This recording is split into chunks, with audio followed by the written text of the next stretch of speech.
अब यहाँ पर मैंने आप कुछ पॉइंट बीच बीच में तो मैंने नाम लिया था, मैंने कहा था बताऊंगा उसको, अदर इम्पोर्टेंट पॉइंट्स में इसको मैंने मेंशन किया है। जैसे consolidated fund, public account of India and contingency fund. आपके एग्जाम में केवल इतना पूछा जाता है कि consolidated fund and contingency fund. कई बार आपके आर्टिकल दिया होता है, आर्टिकल में मैच करने ऐसे क्वेश्चन आ जाते हैं, लेकिन फिर भी मैंने थोड़ा बहुत एक्सप्लेन कर दिया है। नहीं पता केवल आर्टिकल याद रखना है इसमें, जिसमें मैं आप बता रहा हूँ article 266 dealing with consolidated fund and public account of India end of the state. याद रखना है consolidated fund and public account of India दोनों से डील करता है, लेकिन आपके ज़्यादातर क्वेश्चन जो आते हैं इसी से आते हैं। Consolidated fund is fund filled by direct and indirect taxes loans taken by Indian government. जो डायरेक्ट टैक्स आते हैं, इनडायरेक्ट टैक्स आते हैं, उसके कंसोलिडेटेड फंड आता है इसमें, इसमें इंक्लूड होता है ये। और भी सोर्स है लेकिन इसमें तो मेजर है यही है। The government meets all its expenditure from this fund. Article 266 consolidated fund से और एक्सपेंडिचर करते हैं। ये मैंने आप देखा, फिर आप मैंने कहा था ना, मैं बहुत सी चीज़ें बता रहा था मैं आपको। The government means parliamentary approval to withdraw money from this fund. ये पार्लियामेंट्री विड्रोवल मैंने बताया था आपको बजट वाले सेशन में, जब हमने कहा था कि एप्रोप्रिएशन बिल आएगा तो वहाँ पे कंसोलिडेटेड फंड से वहाँ से मनी निकाल दी जाएगी। ये पार्लियामेंट्री अप्रूवल मीन्स इस पर वोटिंग होगी, ये मतलब है इसका। ईच स्टेट कैन हैव, अलग अलग स्टेट के अपने अपने कंसोलिडेटेड फंड होते हैं। ऑडिट कौन करता है इसकी, ऑडिट होती है या नहीं होती, इस पर क्वेश्चन होता है। So the CAG can audit this fund. इसमें एक आता है कंसोलिडेटेड फंड को हिंदी में कहते हैं संचित निधि, आई थिंक, हाँ संचित निधि। Charge expenditure on consolidated fund, ये इंपॉर्टेंट है। Charge expenditure on consolidated fund में संचित निधि पर भारित व्यय, आपने सुना होगा बट इसमें क्या होता है, no voting only discussion. Charge expenditure होते हैं कंसोलिडेटेड फंड पे, अदर्स पे वोटिंग होती है, जैसे जो मैंने अभी बताया ना ऊपर, तो उसमें अदर्स पे वोटिंग होती है, इस पे वोटिंग नहीं होगी। जैसे एक्सपेंडिचर पे चार्ज हैं वो कौन कौन से हैं, आपका आता है प्रेसिडेंट की सैलरी अलाउंस, उसके ऑफिस से related other expenses, vice president, Lok Sabha speaker, Rajya Sabha के डिप्टी स्पीकर, लोकसभा स्पीकर की सैलरी अलाउंसेस, सुप्रीम कोर्ट के जजेस की salary, CAG UPSC high court जजेस की, इस पर चार्ज होते हैं। ये फैक्चुअल चीज़ें देख लेना आप लोग इसमें, ये बहुत से हैं, देखिए पॉइंट है, काफ़ी होते हैं और भी कुछ हैं इसमें टर्म, वो नहीं लिखा है, बस इतना याद रखना। Article 266 is related to the Consolidated Fund of India and Article 267 is related to the Contingency Fund of India. What does sir mean? Sir जो Yes. जजेस का मतलब सैलरी होता है, जो जजों की सैलरी दी जाती है उसे हम्म। सुप्रीम कोर्ट खुद देता है। सुप्रीम कोर्ट खुद देता है मतलब क्या है, ये सर कंसोलिडेटेड फंड मतलब ऑफ कि इंडिया पे, हाँ, नहीं consolidated fund consolidate of India fund पे से चार्ज है लेके, ये। हाँ हाँ। हाँ वो शायद जो जज है अपने जुडिशरी है उसकी हम्म। प्राइवेसी बोलते हैं कि मतलब वो किसी से इनका सैलरी रोका नहीं जाता कभी भी, हाँ, जो तो जजेस होते हैं। वही तो बता रहा हूँ कि मतलब कोई भी ऐसी कंडीशन आ गई तो इनकी सैलरी नहीं रोकी जाएगी, वो चार्ज है इस पे, उस पर कोई वोटिंग नहीं होगी। जबकि अदर जो फंड होते हैं निकालना होता है उस पर वोटिंग होती है, उसको पार्लियामेंट्री अप्रूवल चाहिए होती है, इसीलिए मैंने कहा इस पर कोई पार्लियामेंट्री अप्रूवल नो वोटिंग, इसलिए इसका मतलब ये है। सेकंड आता है आपका article 267 contingency fund of India. इसको हम आकस्मिक निधि कहते हैं, मतलब कोई इमरजेंसी की सिचुएशन आ गई तो इसमें फंड इसको निकाल लिया जाता है। अब जैसे क्या इसमें पार्लियामेंट्री अप्रूवल की नीड होती है, कोई बताएगा इसके बारे में, वो कब होती है, आपने पढ़ा होगा ना, बोल दिया बताइए। सर शायद इसमें प्रेसिडेंट का असेंट ही चाहिए होता है केवल। बताता हूँ, money maintain for specific purpose, the secretary of finance ministry hold this fund on behalf of the president of India. ये पॉइंट देखिए, प्रेसिडेंट ऑफ इंडिया के बिहाफ पे the fund is use to meet unexpected और unforeseen expenditure. जो मैंने बताया parliamentary approval, कोई ऐसी सिचुएशन आ गई जहाँ पर हमें बहुत इमरजेंसी सिचुएशन है तो वहाँ पर ये फंड निकाल लिया जाएगा।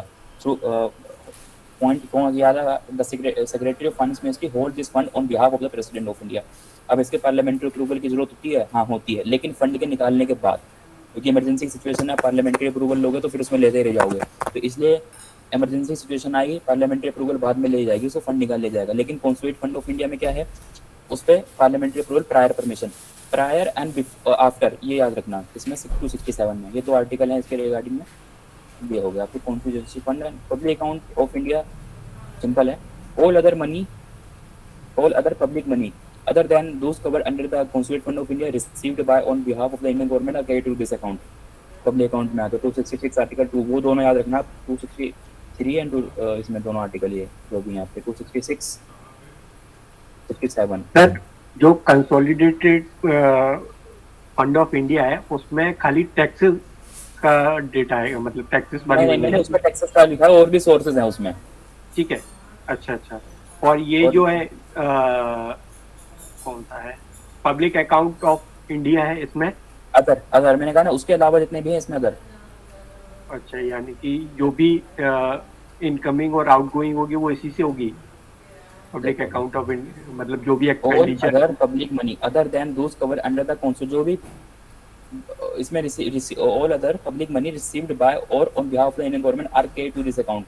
इसमें जो कॉन्सोलिडेटेड फंड में जो क्रेडिट होती हैं उसके अलावा जितनी भी होंगी वो इसमें आ जाएंगी, इतना याद रखना पब्लिक अकाउंट में।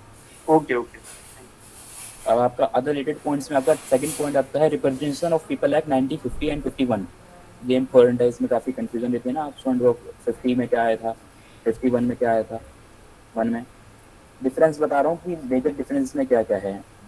देखो 1951 आया, 1951 किससे डील करता है, आपके लोकसभा की लेजिस्लेटिव असेंबली सीट के एलोकेशन। 1950 बेसिकली आपकी सीट के एलोकेशन के बारे में बात करता है। सीट के एलोकेशन कहाँ कहाँ, जैसे कि आपकी राज्यसभा, लोकसभा, और इसमें आपकी लेजिस्लेटिव काउंसिल हो गई, इसके बारे में। इसमें ऑफिसर कैसे अपॉइंटमेंट होंगे, जैसे कि ऑफिसर जो इलेक्शन ऑफिसर होते हैं ना उसके रिगार्डिंग में, वोटर लिस्ट के बारे में। एक्शन डिटरमाइन द कॉन्स्टिट्यूंसी, जैसे कि पूरा एक क्षेत्र को निर्धारण करना होता है ना, तो उसके बारे में डिटरमाइन करती है ये 1950 में कुछ प्रोविजन नहीं छूट गया था, तो उसके रिगार्डिंग में 1951 को इनेक्ट किया गया।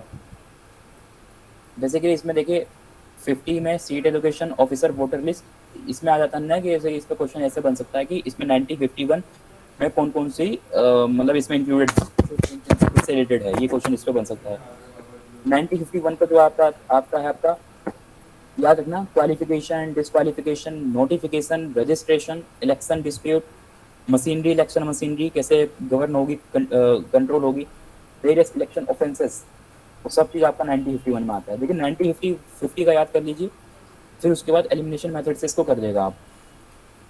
Notification related to the election, provision related to political party, किसको रजिस्ट्रेशन का पार्टी है, नॉन रजिस्टर्ड पार्टी है, वो सब इसमें आ जाएगा। Registration, election dispute, machinery, various election offences, voter qualification, ये सब आपका 1951 में आएगा। 1950 में ये है, तो इतना ही रिप्रेजेंटेशन ऑफ पीपल एक्ट में 1951 में, इतना याद रखना आपको।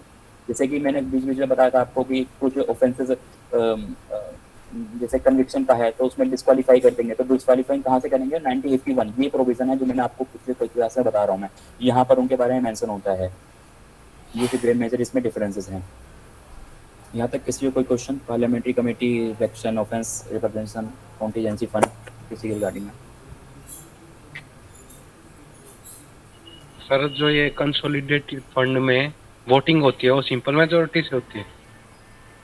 हाँ, सिंपल मेजोरिटी ही है सर, यस।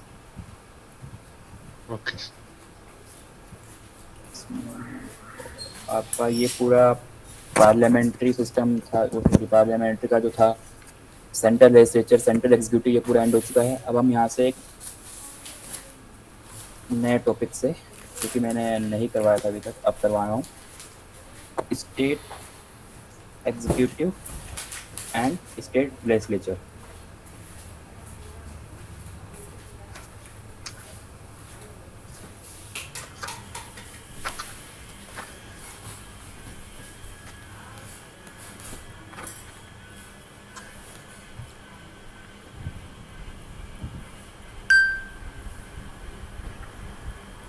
सबसे पहले हम देखेंगे यहाँ पर आपके स्टेट एग्जीक्यूटिव। स्टेट एग्जीक्यूटिव मैंने आपको बताया था कौन कौन आएंगे, governor, CM, council of minister and advocate general of state. यहाँ पर हम देखेंगे governor, CM and council of minister को। सबसे पहले हम गवर्नर से स्टार्ट करते हैं। गवर्नर में the governor Amendment, his power everything related to the office of the governor has been discussed under the 153 to 162।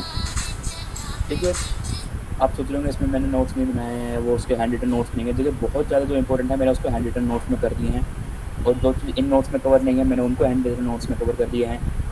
फिर भी इसमें कुछ चीज़ें हैं, देख लेना आप लोग, ये दोनों चीज़ें, दोनों से मैच करके पढ़ना, ये मत करना कि सॉरी यही पढ़ लें कि वही ना पढ़ें। The role of the governor quite similar. देखो गवर्नर बहुत सी चीज़ें हम पढ़ चुके हैं, ठीक है, एग्जीक्यूटिव में पढ़ चुके हैं, तो वहाँ पर वही सिमिलर रोल होगा गवर्नर का, बस थोड़े सी से डिफ्रेंशिएट कर जाएगा, इसलिए इसको हम बहुत जल्दी कवर कर देंगे, इसमें इतना टाइम नहीं लगेगा। रीज़न क्या है, वही सेम चीज़, कॉन्स्टिट्यूशन हेड है स्टेट में, रीगल हेड कौन है, आपके सीएम हैं। Vital link between union government and the state government, जो कि आपकी इंडिया की इसमें थ्रू उनके रिप्रेजेंटेशन है एक तरह से। The role of the governor is quite similar to the post of the president of India. The governor performs same duties as president but for the state. Executive head है, real head है ये है। Appoint कौन करता है governor को? आपको पता है ये प्रेसिडेंट करेंगे। On the recommendation of the council of minister headed by prime minister. Constitution provision related to the governor. The appointment and power of the government can be drive part 6 article 3। गवर्नर एक से ज़्यादा state की भी हो सकते हैं। Dual capacity कैसे? Constitution head of the state and the representation of the centre. He is the part of the federal system Indian politic bridge between the union. ठीक है। हाँ, ये एलिजिबिलिटी थोड़ा याद रखना। 35 year of age, not hold any office age याद रखना इसमें बस। टर्म कितनी है? नॉर्मली 5 ईयर याद रखना। नॉर्मली 5 ईयर कंफर्म नहीं है। डिसमिस हो सकते हैं, रिमूव हो सकते हैं। कब? Dismissal by the president on the advice of council of minister headed by the prime minister of the country. किसी को जब आपने यूजली देखा होगा गवर्नमेंट चेंज होती है तो वहाँ पर गवर्नर हटा दिए जाते हैं, तो वहीं यही रूल है उसका। Constitution provision article 163 it talks about the discretionary power of the governor। इसमें आर्टिकल 163 में बेसिकली देखो यही है कि जो कॉन्स्टिट्यूशन में डिस्क्रिशनरी पावर, अब आप इसमें कंफ्यूजन इसलिए मत करना कि देखिए डिस्क्रिशनरी पावर भी है तो यहाँ पर क्या council of minister as general उनकी ये आप उससे ध्यान रखना। एग्जीक्यूटिव से भी जो काउंसिल ऑफ मिनिस्टर है हेडेड बाय प्राइम मिनिस्टर और सीएम इन द स्टेट, क्या उसकी बाइंडिंग है? नहीं। ऐसा अभी तक ये इंपॉर्टेंट पॉइंट याद बोल रहा हूँ मैं, याद रखना। और इस चीज़ को आपको जब आप उसमें आएंगे, क्या नाम है, 3rd सेमेस्टर में आएंगे, कॉन्स्टिट्यूशन लॉ पढ़ेंगे, वहाँ पर आपका चीज़ें परसेप्शन बिल्कुल बदल जाएगा। लेकिन अभी तक मैं बता रहा हूँ, क्वेश्चन आपका आएगा कि इनकी रिकमेंडेशन है मतलब बाइंडिंग है नहीं है। Aid and advice of the council of minister, yes है। इसके एक्सेप्शन भी हैं, वो आप सेमेस्टर में आएंगे तब देख लेना, बता दी जाएगी। कि अभी इतना ही इम्पोर्टेंट है इसमें। अभी इतना याद रखना कि बाइंडिंग है, यस बाइंडिंग है। एक्सेप्शन है जरूर, तो एक्सेप्शन क्या है वो डिटेल हो जाएगा वो, तो सब ध्यान देना आप। वही सेम एग्जीक्यूटिव पावर जो अपने प्रेसिडेंट में देखी थी। गवर्नर 5 साल से ज्यादा भी रह सकते हैं, ऐसा तो बिल्कुल रह सकते हैं, दोबारा अपॉइंट कर दो भाई 5 साल से, हाँ कोई दिक्कत नहीं है। ठीक ठीक। Executive power, the executive power of the state shall be vested in the governor and shall be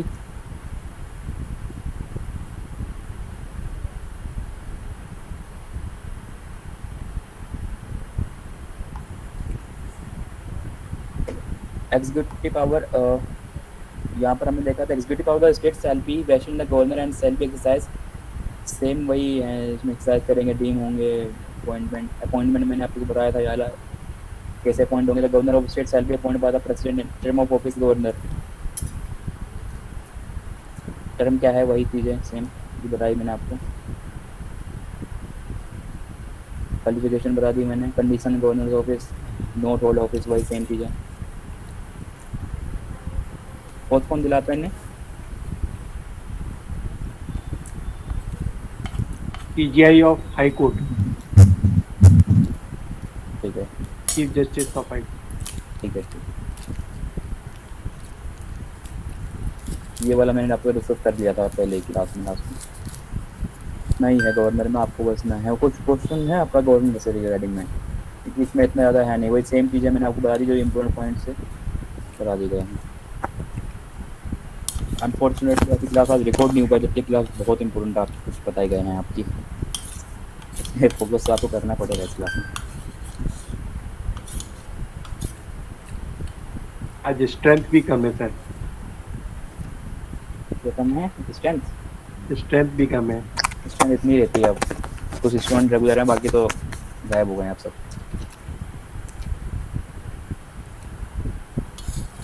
चलिए रिगार्डिंग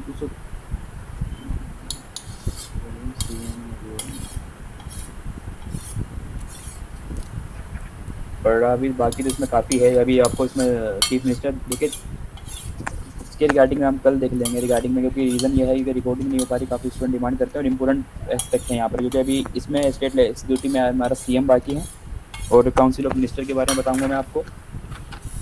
स्टेट लेजिस्लेचर आपकी काफ़ी इंपॉर्टेंट है। कई बार क्वेश्चन इसमें से कहीं पूछ रहे थे ना, बताऊँगा यूनिकैमरल क्या होता है, बाईकैमरल क्या होता है, कंपोजिशन क्या है, कितने नंबर हैं सीट हैं, रिसेंट क्या इसमें ट्रेंड आया है, and creation and abolition, legislative council का क्या प्रोसेस है, कैसे उनका एबोलिशन होता है, क्रिएशन होता है, उसके बारे में बताऊंगा नेक्स्ट क्लास में। सर अब यहाँ पर अभी तक रिगार्डिंग में कोई क्वेश्चन आप पूछ लीजिए आप। सर गवर्नर की पावर्स को सर स्टेट लेजिस्लेचर सर क्या कम कर सकता है क्या? नहीं, कैसे कर देगा, रिप्रेजेंटेशन सेंटर का है। कुछ कंडीशन में अलग अलग कंडीशन होती हैं, जैसे कि जो एक स्टेट में ही वेस्टेड पावर है, जैसे कि कई बार आपने देखा होगा अभी रिसेंट वेस्ट बंगाल में कहीं चांसलर Yes, है, sir. वाइस चांसलर है, वही उसकी sir. रिगार्डिंग में। हाँ, तो उसके जो Same. स्टेट में वेस्टेड है उसमें कर सकते हैं, बाकी सेंटर में वेस्टेड है उसमें नहीं कर सकते। जैसे कि आर्टिकल 355 जो कि आपका वहाँ पर पूरा स्टेट की मशीनरी फॉलो कर रही है नहीं कर रही है उसके रिगार्डिंग में रिपोर्ट देना, एड एंड एडवाइस पे कुछ। मैंने वही कहा ना कि एड मिनिस्ट्री की एड एंड एडवाइस बाइंडिंग है या नहीं, अभी तक मैंने आपको कहा है कि बाइंडिंग है, लेकिन जब आप सेमेस्टर में पढ़ेंगे तो उसमें आपको बहुत अच्छे एक्सपेक्ट्स में जानने के पड़ेंगे, आपको बहुत ही चीज़ें बदल जाएंगी। तो इसलिए मैंने उसको अभी होल्ड कर रखा है। आपकी क्यूरियोसिटी है आपकी, जानिए, देखिए कैसे होगा सेमेस्टर में जब आएंगे, थर्ड सेमेस्टर में सेकंड ईयर में पढ़ेंगे इसके बारे में। बहुत चीज़ नए नए डायमेंशन सीखने को मिलेंगे। मैं फॉर्मली क्लास तो यहाँ पर नहीं ले रहा हूँ अभी, भले इतना ही पढ़ाया मैंने। इसके रिगार्ड में कोई क्वेश्चन है आपको, कोई प्रीवियस क्वेश्चन तो बता दीजिए।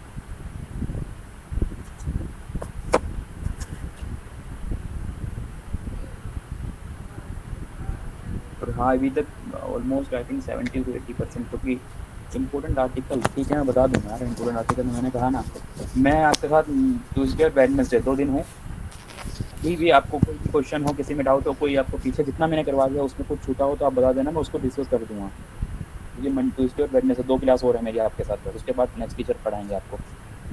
सर एक लेक्चर ना हम लोगों का उस पे भी ले लीजिए, जो इम्पोर्टेंट जजमेंट हुए हैं ना, वो दूसरे टीचर हैं आपके, recent judgement, late mark judgement ना। जी जी, क्योंकि पिछले वो साल तक हाँ 3 क्वेश्चन आज उस पे आए थे। हाँ, वो आपके नेक्स्ट टीचर जो आएंगे वो लेंगे। बाकी कॉन्स्टिट्यूशन अमेंडमेंट मैं बता दूंगा, रिसेंट अमेंडमेंट जो है मैंने वीडियो बना रखी है, बता दूंगा लास्ट क्लास में वेडनेसडे को। और कोई क्वेश्चन? सर एक बार राज्यसभा में इलेक्शंस कैसे होते हैं फिर बता दीजिए ना प्लीज। राज्यसभा में देखो, इलेक्शन पहला है कि मात्र एक ऐसा इलेक्शन जिसमें सीक्रेट बैलेट नहीं होता, ओपन है। इंडिया में ओनली इलेक्शन रिगार्डिंग है। सेकंड इसका जो है सिंगल ट्रांसफरेबल वोट से होता है। राज्यसभा का जो भी इलेक्शन है इनडायरेक्ट इलेक्शन है, डायरेक्ट नहीं है जिसको हम डायरेक्ट इलेक्शन करते हैं। सिंगल ट्रांसफरेबल वोट जो है आपका सिस्टम, प्रोपोजल सिस्टम, उसके रिगार्डिंग में है। यही है इसमें। और आपको क्वेश्चन राज्यसभा के बारे में मोस्टली तो यही है, और कुछ इसमें जानना है आपको, बताइए। सीक्रेट बैलेट नहीं होता है, एकमात्र ऐसा इलेक्शन है। प्रोपोजल लोकसभा और राज्यसभा के मेंबर ही पार्टिसिपेट करते हैं बस। राज्यसभा इलेक्शन में नहीं प्रेसिडेंट, तो वाइस प्रेसिडेंट होता है सर। हाँ वो इस प्रेसिडेंट में, वाइस प्रेसिडेंट में। और टेन्योर आपका, हाँ इसमें 1/3 मेंबर बताए थे मैंने आपको, कितने मेंबर हो जाते हैं उसका, 6 ईयर टेन्योर होता है, कैसे साइक्लिक, वो इसमें आप लेजिस्लेटिव काउंसिल में भी देखेंगे हम कैसे उसका टेन्योर होता है। तो ठीक है, मैं आपको 1-2 क्वेश्चन पूछता हूँ, बता दीजिए मुझे ही। हाँ बताइए, कुछ क्वेश्चन आएंगे। ये जो डिस्क्रिशनरी पावर बताई थी आपने गवर्नर की, मतलब कैसी पावर होती है? कैसी पावर, देखो बहुत डिटेल हो जाएगा, मैं बता रहा हूँ आपको, क्यूरियोसिटी में देर नहीं चाहता इसमें। आप देखिए इसमें कुछ ऐसी पावर हैं जो कि पार्लियामेंट में ही कॉन्स्टिट्यूशन में वेस्टेड है, कॉन्स्टिट्यूशन में डिफाइन है कि भाई ये इनकी डिस्क्रिशनरी पावर है, इन केसेस में डिस्क्रिशनरी एक्शन ले सकते हैं, ठीक है। और कुछ पावर कॉन्स्टिट्यूशन के अलावा भी हैं, वो लीगल इशू है। एग्जाम्पल के लिए इस ईयर थर्ड सेमेस्टर में हमारा एक क्वेश्चन आया 25 मार्क का, जब आप भी देखेंगे आपके लिए प्रीवियस ईयर क्वेश्चन वही होगा। उसमें पूछा गया था डिस्क्रिशनरी पावर क्या करप्शन के बेस पे इमरजेंसी लगाई जा सकती है। मतलब बहुत बड़ा क्वेश्चन था, मैं सिंपल प्रक्रिया बता रहा हूँ कि किसी स्टेट में बहुत ज़्यादा करप्शन हो चुका है, एक मतलब उसको एक रिपोर्ट क्या गवर्नर उस पर दे सकते हैं, तो ये मूड पॉइंट है ना कि इसमें हो सकता है या नहीं हो सकता। तो इस पर एक क्वेश्चन था, इस रिगार्डिंग में है, ये बहुत डीप हो जाएगा, तो इसलिए मैंने इसको बताया नहीं यहाँ पर। ओके सर एक बार लोकसभा स्पीकर का चुनाव कैसे होता है ये बता दीजिए। मेरे पास नोट्स नहीं है, बस मुझे जितना रिमेंबर इतना बता सकता हूँ। देखो लोकसभा स्पीकर का प्रेसिडेंट डिटरमाइन करेंगे, प्रेसिडेंट डिटरमाइन करेंगे, ठीक है ना। पहले मैंने बताया था प्रोटेम स्पीकर क्या होगा, उसमें पूरे मेंबर को ओथ दिलाएगा, जो पूरे मेंबर को ओथ दिलाएगा उसमें स्पीकर भी होगा। अब उसी में से किसी को एक जो रूलिंग पार्टी होगी जिनका बहुमत आया है वो उसमें एक किसी को मेंबर बना देंगे, स्पीकर के लिए नॉमिनेट करेंगे, तो उसमें प्रेसिडेंट उसको अपॉइंट करेगा, डेट डिटरमाइन करेगा कि इस दिन इसका इलेक्शन होगा। अगर वो यूनानिमस है तो उसका इलेक्शन ऐसे डायरेक्ट हो जाएगा, बाकी नहीं है तो वोटिंग हो जाएगी, सिंपल इतना इलेक्शन है इसका। प्रेसिडेंट की इसमें पावर है, प्रेसिडेंट इलेक्ट करते हैं यहाँ पर। अच्छा मैं आपसे कुछ क्वेश्चन पूछ रहा हूँ, बताना अभी थोड़ी देर में, ठीक है।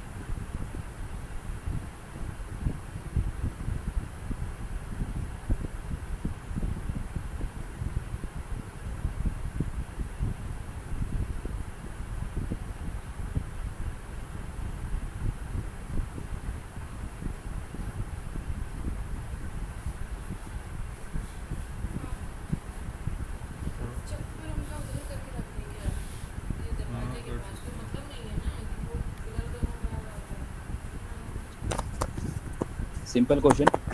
Indian Constitution declare India as a secular state.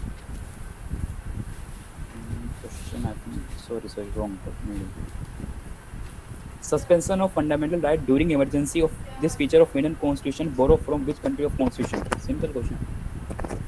Germany. Right.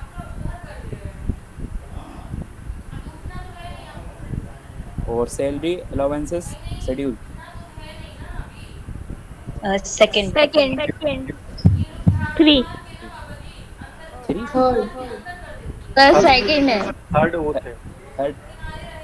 Oath है, ओथ है। थर्ड ओथ है। इसलिए कह रहा हूँ मैं, बार बार कह रहा हूँ रिवीजन कर लीजिए, इससे बाहर एक क्वेश्चन नहीं आएगा। 90% कह रहा हूँ, आपका 70% कवर हो चुका है। जो आप नेक्स्ट टीचर कराएंगे उसमें बहुत कम है, उसमें अपने क्वेश्चन इंपोर्टेंट नहीं है, इंपोर्टेंट पॉइंट आपका हो चुका है। Preamble is the part of basic constitution which case? Kesavananda Bharati के। केशवानंद भारती।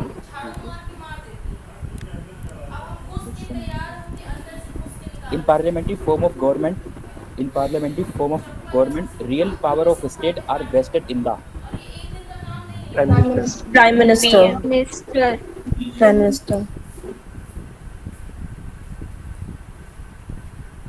ठीक है।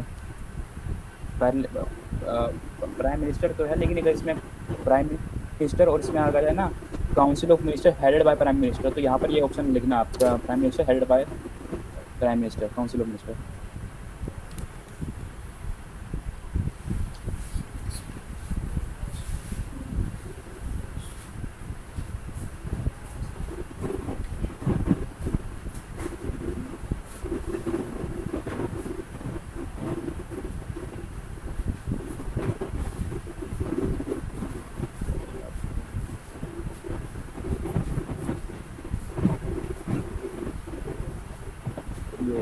Bill of right and judicial review कहाँ से लिया है हमने? South African constitution. South Africa. Bill of right and judicial review कह रहा हूँ। यूएसए। यूएस। राइट। अब article 30 grants right to option a religious minority, linguistic minority, cultural minority. Cultural minority. तीनों पॉइंट हैं इसमें सही, रिलीजियस भी है, लिंग्विस्टिक भी है, कल्चरल भी है, ये देख लेना। वेलफेयर स्टेट किसमें है? एसपी। टीपीएसपी। ठीक है।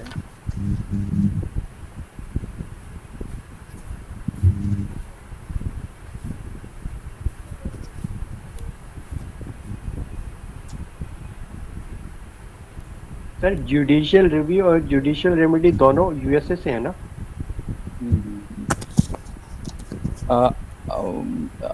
A new all India service can be created by Rajya Sabha. ठीक है, resolution in the Rajya Sabha create कर दी जाएगी। ठीक है, क्वेश्चन तो बहुत हैं, बस इतना ही ठीक है आज के लिए।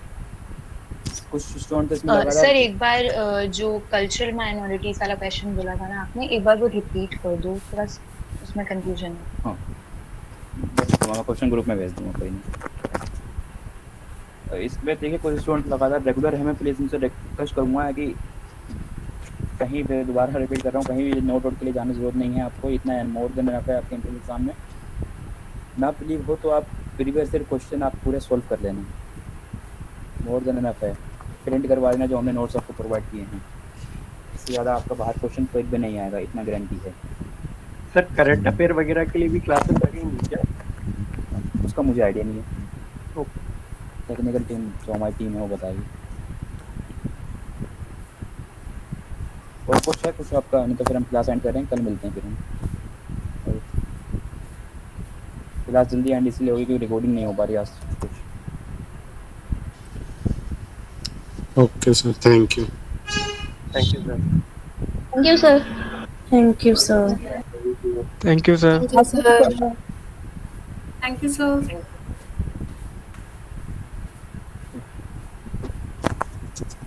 Good luck.